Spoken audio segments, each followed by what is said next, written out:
আমি যখন content create করা শুরু করি, ডেফিনিটলি আমার ভালো মোবাইল ফোন ছিল না, মাইক্রোফোন ছিল না, কোনো কিছুই ছিল না। কিভাবে কি করব জানতাম না। ভিডিও এডিটিং এগুলোর কোনো প্ল্যান ছিল না। আমার মনে হচ্ছিল আমি একটা বিষয় কাউকে বুঝাইতে পারবো। ভিডিও রেকর্ড করা শুরু করছি কয়েকটা বইয়ের উপর রাইখা।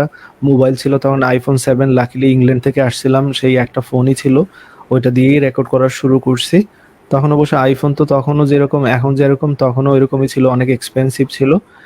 ভিডিও কোয়ালিটিটা ভালো ছিল, শুধু এটাই প্লাস পয়েন্ট ছিল। অডিও অডিও কোয়ালিটি খুবই ওয়ার্স ছিল, তাই আমার ভিডিওগুলো যারা দেখেন আগেরগুলা অনেক সময় বলেন যে অডিও কোয়ালিটি গুলো অনেক খারাপ, এই না সেই না। আমি চাইলেও তো আর এখন ভালো করতে পারবো না এগুলো, আগেরগুলো যেগুলো হয়ে গেছে।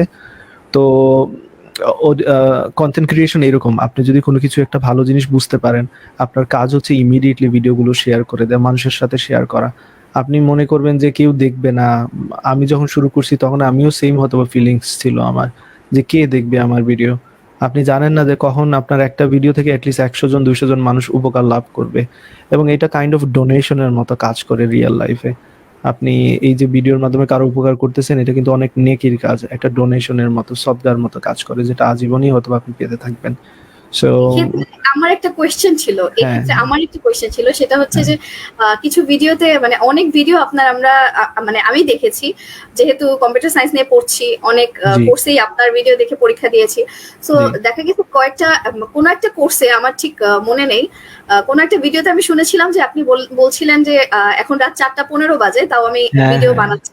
হ্যাঁ, তো হ্যাঁ, এই ক্ষেত্রে মানে এত কষ্ট করে কন্টেন্ট ভিডিও বানানো, মানে এটা তো এমন না যে হচ্ছে আপনি একদম এই ইন্টেনশন থেকে ভিডিও বানাচ্ছিলেন যে হচ্ছে আমি মানুষের উপকার করব, সবাই যেন হ্যাঁ, আমার হ্যাঁ, হ্যাঁ, ভিডিও বুঝতে এক্স্যাক্টলি। পারে, এই অনুপ্রেরণাটা বা এই ইন্টেনশনটা আপনার কিভাবে এলো? মানে এটা তো সবার আসলে থাকে না, আমাদের হ্যাঁ, ক্লাসেরই অনেকেই মানে শুধুমাত্র নোটটাও শেয়ার করতে চায় না, হ্যাঁ, সেখানে এটা আপনি ধরেন আপনার কাছে না, ক্লাসের না, আমি ইন্টারাপ্ট করি আপনার। এটা সবগুলো ইউনিভার্সিটি ক্লাসের প্রায় অলমোস্ট সেম কাহিনী। আমার ক্ষেত্রেও আমার ইউনিভার্সিটিতে একই ধরনের ছিল।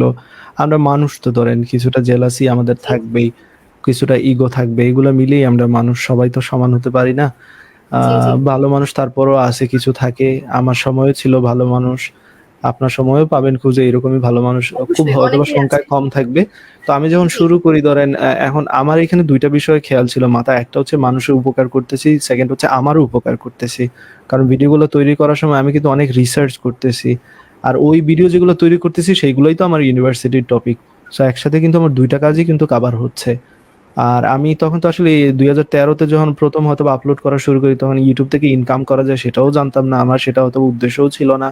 আনটিল ২০১৭ পর্যন্ত আমি জানতামই না যে YouTube থেকে ইনকাম করা যায়। তো ইনকামের উদ্দেশ্য অবশ্যই শুরু করিনি আমি ভিডিও আপলোড করা। আমার টার্গেট ছিল আ যে একজন শিক্ষক হিসেবে পরিচিতি লাভ করা। এটা আমার টার্গেট ছিল। আমি একজন ভালো আ ইউনিভার্সিটির লেকচারার হওয়ার ইচ্ছা ছিল আমার জীবনে, যেটা কিছুটা স্বাদ পেয়েছি। পূর্ণ স্বাদ মানে পাই নাই। কারণ হচ্ছে বাংলাদেশের এইগুলা ইন্টারনাল পলিটিক্স এবং অনেক কিছুর কারণেই। আ বাট আলহামদুলিল্লাহ একটা সময় বাংলাদেশে পড়াইতাম, এখন বিভিন্ন সময় কখনো সুইডেনের স্টুডেন্ট পড়াচ্ছি, কখনো ডেনমার্ক, কখনো সৌদির স্টুডেন্ট পড়াচ্ছি। তো মানে তাদের লাইফ ডেভেলপ করতেছি। আলহামদুলিল্লাহ টিচিং থেকে কখনো দূরে যাইনি। YouTube এর মাধ্যমে বাংলাদেশের মানুষকে সাপোর্ট দিতে পারতেছি। এট লিস্ট এই জায়গাটায় ধরেন পলিটিক্যাল কোনো ইন্টারফেয়ার নাই। আলহামদুলিল্লাহ। যদি কেউ বলতো যে YouTube এ ভিডিও আপলোড দেওয়ার জন্য ধরেন কাউকে তেল দেয়া লাগবে বা ইয়ে করা লাগবে, তাহলে হয়তোবা YouTube এ একটা ভিডিও আপলোড করা সম্ভব হতো না। সো লাকিলি YouTube এমন একটা প্ল্যাটফর্ম সুযোগ করে দিয়েছে। এইজন্য YouTube কেও অনেক হয়তোবা ক্রেডিট দিতে হয়। আর ভিডিও কনটেন্ট তৈরি করার সময় আমার সময়টা চুজ করছিলাম রাতে ১২টা থেকে ৪টা মোস্ট অফ দ্যা টাইম। কারণ ওই সময়ে অনেক সাইলেন্ট থাকে, আপনি জানেন। যেহেতু আমি শহরে থাকতাম তখন জি অনেক সাউন্ড পলিউশন ছিল। রাতের বেলা কাজ করাটা অনেক সময় বাসার মানুষও ধরেন অনেক কথাবার্তা বলবে। তো স্বাভাবিক, তো আপনি তো আর না করতে পারবেন না সবসময়। তো আপনি অপেক্ষা করতে হবে তারা কখন ঘুমাবে, দেন আপনি কাজ শুরু করবেন। এরকমও অনেক সময় ওয়েট করতে হইছে। তো শুরুতে সাপোর্ট তো পাই নাই। এটা একেবারে ন্যাচারাল। বাংলাদেশের আমাদের প্যারেন্টস এর কালচারই হচ্ছে এরকম, যে আমরা প্যারেন্টসরা সবসময় নিজের ছেলে-মেয়েদেরকেই প্রায়োরিটি দেওয়ার চেষ্টা করে। কিন্তু এটা মনে করে না যে আমার ছেলে এরকম আরো অনেক ছেলে আছে। আমার মেয়ে এরকম আরো অনেক মেয়ে আছে। আমি একটু স্যাক্রিফাইস করে অন্যদের জন্য কিছু করি। ওই স্যাক্রিফাইস এর মেন্টালিটি আমাদের দেশে অনেক কম। এটা একেবারে সত্য কথা। তো এটা খুব কম মানুষই বলবে যে, "বাবা তুমি পড়াশোনা করে মানুষের জন্য কিছু করো। আমি সেইটা চাচ্ছি। আমাদের জন্য কিছু করার দরকার নাই।" এরকম বাবা-মা পাওয়া এখন খুবই ডিফিকাল্ট। সবাই চিন্তা করে যে তুমি বড় হয়ে নিজে এই করবা, সেই করবা এরকম। জাস্ট সবগুলা হচ্ছে নিজের কেন্দ্রিক। এন্ড দেন আমাদেরও কিছু হবে। এটা আমি বাবা মাদের দোষ দিচ্ছি না, আমাদের কালচারটা এরকম হয়ে গেছে। আগে স্যাক্রিফাইস মেন্টালিটি মানুষের অনেক ছিল, ডেডিকেশন অনেক ছিল। এখন দিনে দিনে মানুষ সেলফ সেন্টার হয়ে যাচ্ছে আর সবকিছু আত্মকেন্দ্রিক চিন্তা করে। তো আমার এই ক্ষেত্রে বাবা মা সাপোর্ট কম ছিল, এগেইন বলতে হবে। যেহেতু রাতে অনেক জেগে কাজ করতাম, আমার মা অনেক আমার নিয়ে চিন্তিত ছিলেন যে আমার শরীর স্বাস্থ্য নষ্ট হয়ে যাবে এরকম।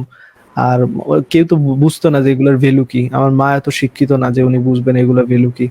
বাবাও হয়তোবা মনে করছেন যে কি টাইম ওয়েস্ট করতেছে মোস্ট প্রবাবলি। তাদের থিংকিং ছিল এরকমই।